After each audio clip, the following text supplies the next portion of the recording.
I had filmed this earlier, but I was very scared to post it because I know how opinionated I am. I know that sometimes my opinions come off wrong, but I'm gonna attach this. It's a person I watch on TikTok, and they're a news person on TikTok too. So I'm gonna attach it because they had a lot of the same ideas that I did. It's just they were more eloquent when they were saying them and concise. Don't So do it. here you go. Don't push the nurses. I'm telling you, as the child of a former nurse, do not push them. Back when the pandemic started and we were all still clapping for healthcare professionals, nurses were working back-to-back 16-hour shifts. But they weren't being any more valued by their hospital networks, so they started setting up as travel nurses where they could almost double their salary by going to high-risk cities to help out. You would think at a time when hospital CEOs are still making $140 million a year and healthcare insurance profits haven't been higher, that would have been okay. But no, we literally had to tell ThedaCare that they're not allowed to enslave their staff. If you think that's wild, they've been human trafficking nurses from the Philippines since the AIDS crisis. 200 Filipino nurses in New York just won a $1.5 million settlement. And there's another big case alleging trafficking of nurses from the Philippines in Ohio. And now the American Healthcare Association sends a letter to the FTC alleging antitrust violations against nurses who get to set the value for their labor when it's in this high a demand. That's capitalism, baby! Capping their pay will cost more than you can ever imagine. Hi everyone, Josh Mata here. Hope you guys are having a fantastic day. Welcome back to my channel. Anyways, so I kind of wanted to put something on here. Do you like my shirt? I think it's a girl shirt, but I don't care.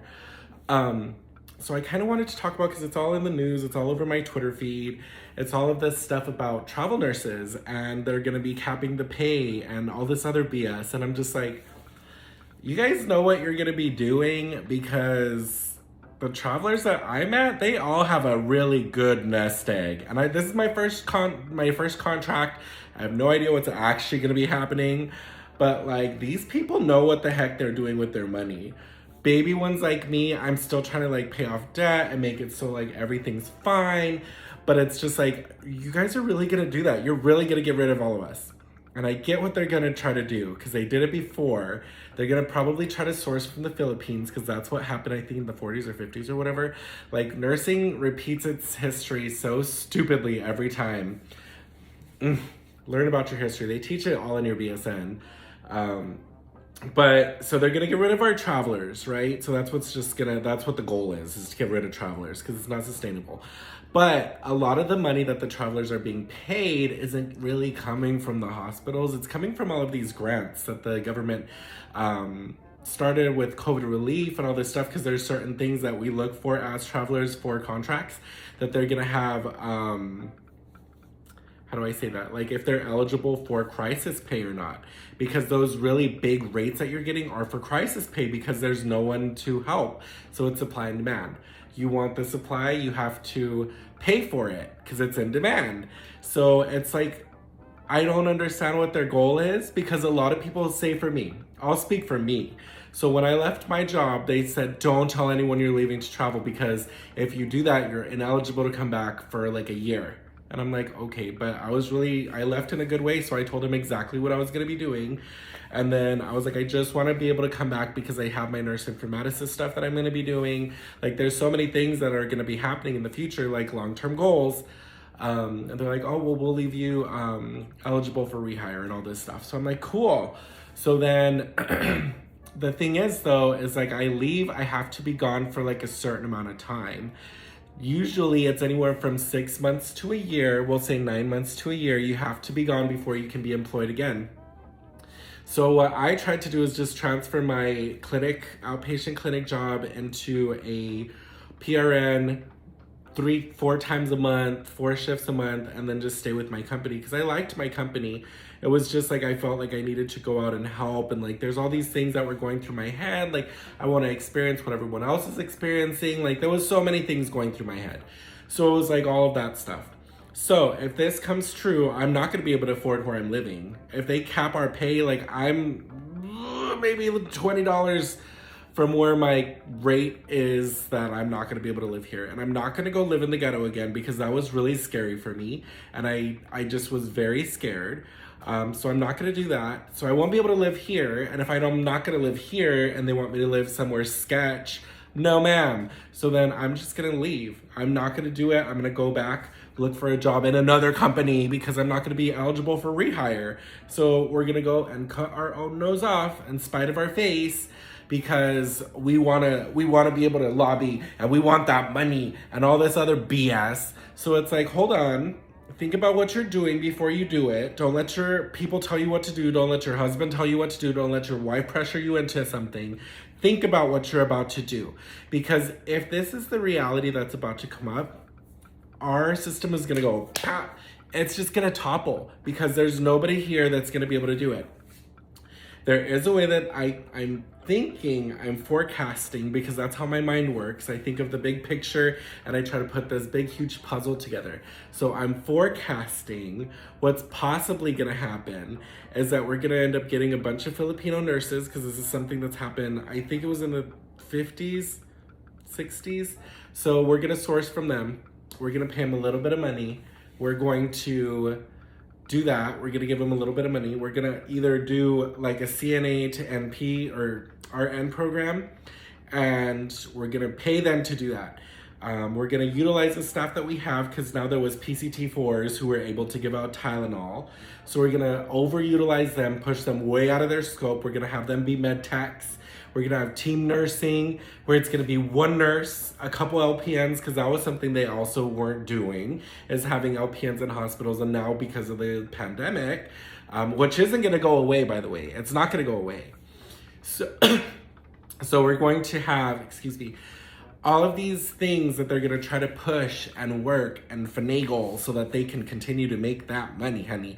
We should be capping CEO pay, CNO pay, because these people are making millions of dollars a year for like nothing.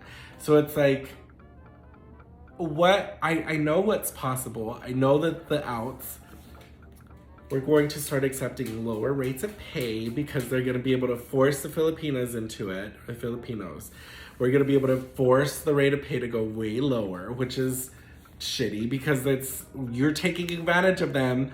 They need to have their own union, ACLU. Something needs to come in before all of these Filipinos come in and take all these jobs. And it's not like you took our jobs. This is historically something that's happened in the past.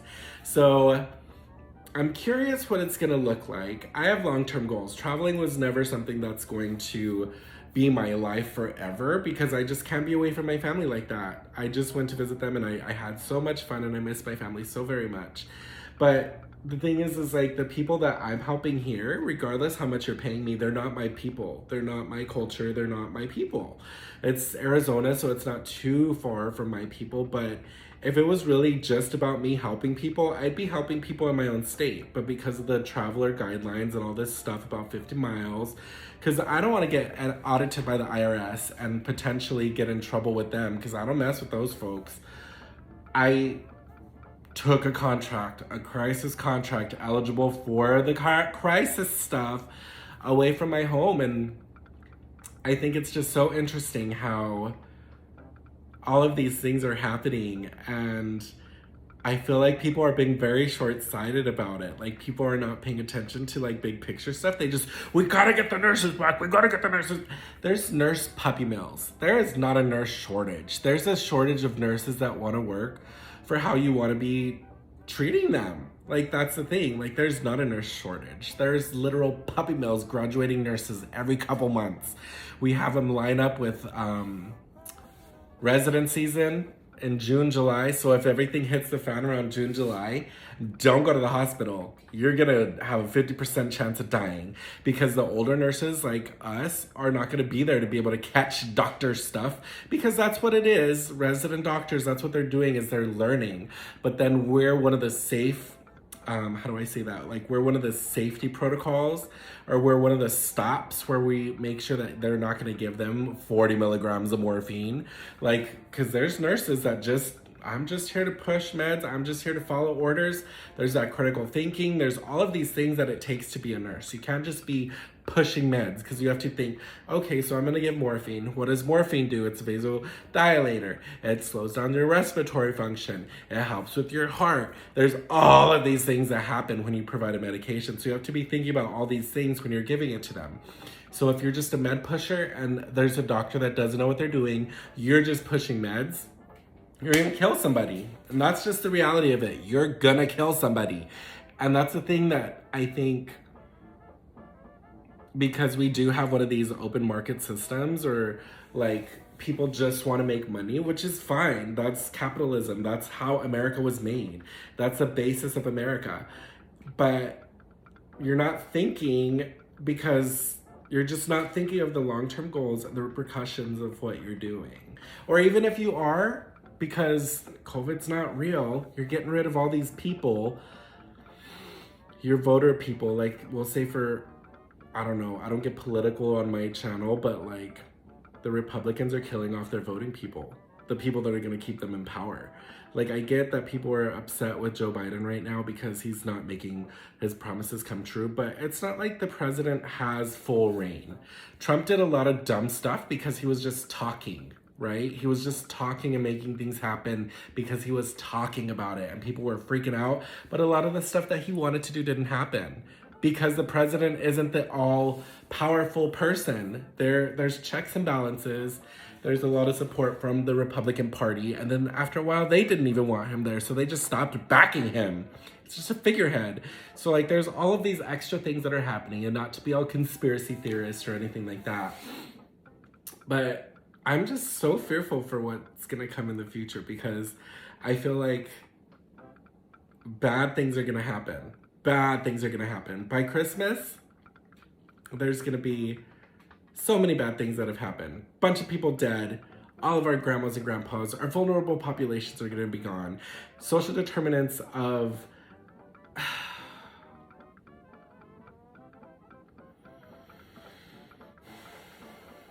poor people are going to die. People of color are going to die. Old people are going to die. Like, there's just going to be so many terrible things. And like I said, COVID's not going anywhere. That's the thing. Like, it's not just going to disappear. It's not going anywhere. And I don't understand why people are just like, I get it. COVID fatigue. I get it. Good night. I am just so fearful for what's going to be happening in the future. The very close upcoming future. Because I don't think people actually understand what's going to happen. And I feel like it's going to be really bad. Like, really bad. But what do? Roll with the punches. I mean, roll with the punches. What are you going to do? Anyway, so that's my 2 cents. That was 11 minutes. Good night. Okay, so I'm going to put this up. Thanks for watching. Try to take all your vitamins and minerals and don't get in the hospital coming up, because you're not going to come out doing good. You may even go in and get COVID, because that's the reality of it. We're cohorting people with COVID and people without COVID because we just need the beds. So CDC changed the guidelines for like 10 days. Even if you've had COVID, you're fine to sit in the room with someone else that doesn't have it. Pay attention. Pay attention. Michelle Lewin Grisham, please don't mess us up like this. Please don't vote for this. Please, girl. We don't need another pizza and wings type of leadership in New Mexico. Bye.